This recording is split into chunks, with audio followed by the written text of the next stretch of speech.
Brand new Predators and Mercurials releasing on the same day, and I don't have either of them. Sorry.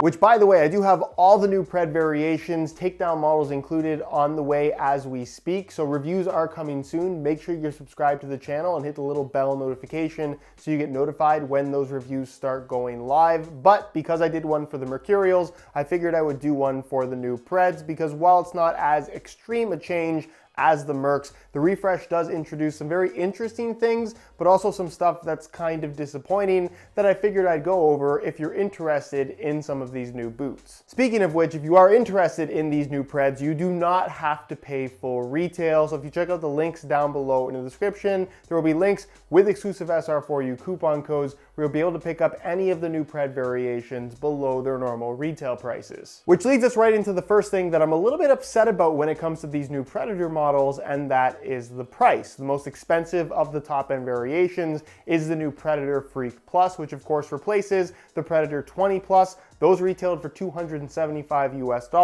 The Freak Plus retails for the same $275, which is expensive, but it's predictable that they're the same price, and because they haven't increased, there's not too much you can be mad about. The .1 models, however, have seen a price increase for seemingly no reason at all, and they have fixed a few things. We'll get into that in just a second, but instead of the normal $225 that we're used to seeing for the .1 models within the Adi brand, including the outgoing Predator 20.1 low and mid, the new Predator Freak .1, both the low and mid, now bear a $25 premium, retailing for $250 US. And to be fair, this isn't an outrageous pricing structure. If we look at what Nike does with both the Phantom GT and Mercurial series, they have their two top-end models at $250 and $275 respectively. Many will argue that's too much, and that's been part of the draw of the Adi brand. And considering that Puma is becoming more and more of a threat, all of their top-end models retailing for just $200, the price increase is kind of out of nowhere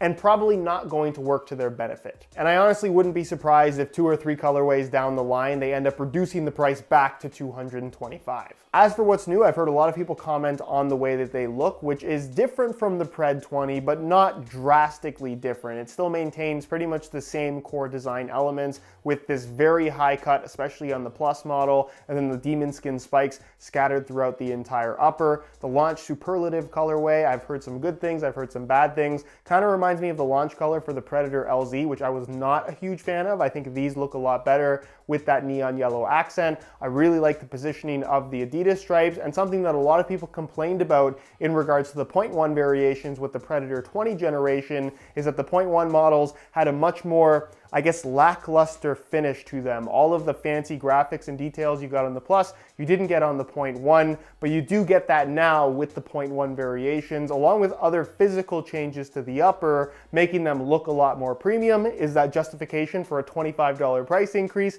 Probably not, but if you were upset about the .1s just looking cheaper than the Plus model, luckily they've corrected that. And then there's the collar, which is another point of controversy in terms of the look of these new Predators, especially the Plus model, which of course has this very high back and then it's lowered at the front. It's a new collar design that's now been broken up into 2 pieces, and the whole thing in general looks a lot more noticeable because you have Predator written across the front of the collar, as well as the additional demon skin rubber spikes, which with a black background highlighted in neon yellow, it just makes everything look a little bit more noticeable. Also, unlike the 20.1 mid, which had its own unique collar that carried over from the Predator 19 generation, the new Predator Freak .1 mid now has pretty much the same, at least looking, enclosure and collar area as what you're going to find on the Laceless Freak Plus, and then the Freak .1 low kind of just looks like a more standard low-cut boot if you don't want to mess around with the collar. As for the performance side of things, what has not changed, because this is not a complete redesign, it's more of a refresh, is the control frame sole plate and stud pattern. That's a direct carryover, unsurprisingly so. The prime knit upper is technically the same as well, although I'm told that it ends up feeling a little bit different because they have modified the demon skin spikes. Basically, there's a lot less of them. Instead of the 400 and something spikes that you used to have on the Predator 20 Plus, there's now 225 on the Predator Freak Plus, and then something like 210 on the .1 variation, which now sees the exact same demon skin spikes in the exact same layout unlike the previous generation 20.1, which kind of had its own weird spike situation going on. A lot of people preferred what was on the Plus model. It's now on all top-end variations of the Predator, which is really nice to see. The only reason why there's less spikes on the .1 is because it has a lacing system where they can't put spikes across the top of the foot, which, if we're being real, is that really going to have that much of an impact on overall grip on the ball? Probably not, but it is something to consider at least. Speaking of the .1 variations, unlike the Predator 20.1, which had its own variation of a synthetic / mesh upper that technically wasn't prime knit like the Plus,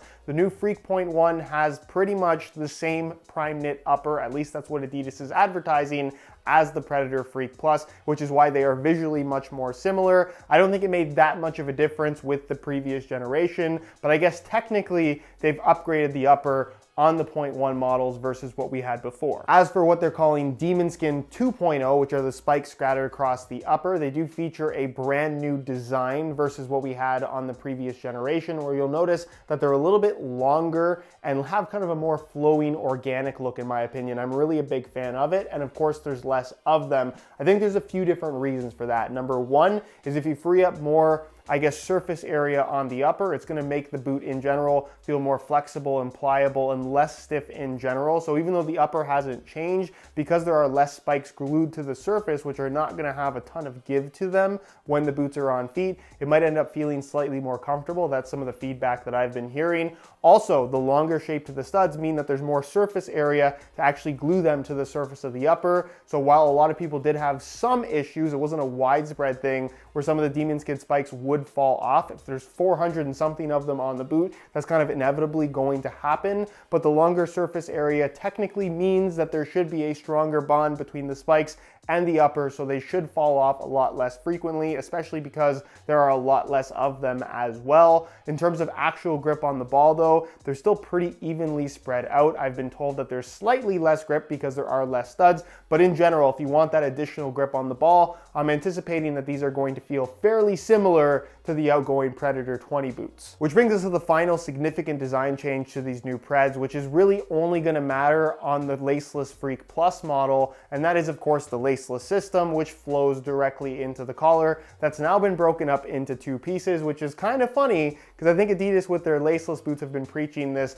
one-piece upper to mimic a sock without any laces. That's the best way of doing things, and apparently now the best way of doing things is not like a sock, but instead to break it up into two separate pieces, which, if I'm being honest and not having tried these yet, I can't comment on how effective this is, but it does make a lot of sense to separate the area across the top of the foot, which is providing all the tension to help hold your foot in place, provide the lockdown without laces essentially, and separate that from the collar and kind of area around the side of your ankle, which is really not doing as much in terms of actual lockdown. If they're all together, then as the ankle stretches, it could potentially stretch across the top of the foot. If you separate those two elements, they should both hold tension individually a lot more effectively, but that's just a theory. The general fit and lockdown provided by the Laceless system on the Pred 20 Plus wasn't the greatest, so I'm not anticipating anything that is a huge improvement on this Freak Plus despite the design changes, because it still looks to be pretty much the same elasticated prime knit material. When you have a stretchy material providing lockdown, it's always going to stretch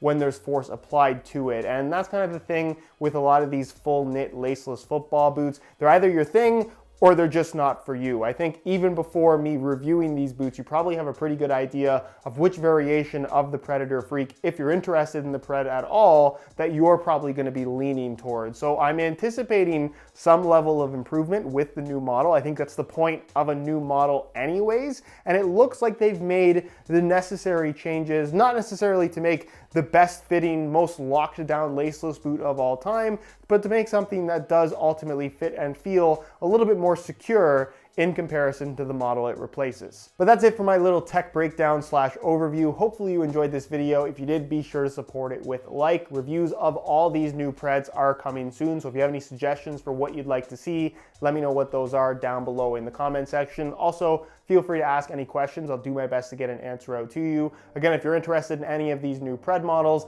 links down below with exclusive SR4U coupon codes where you'll be able to pick them up below their normal retail prices. You can find all my social media information linked down below in the description as well.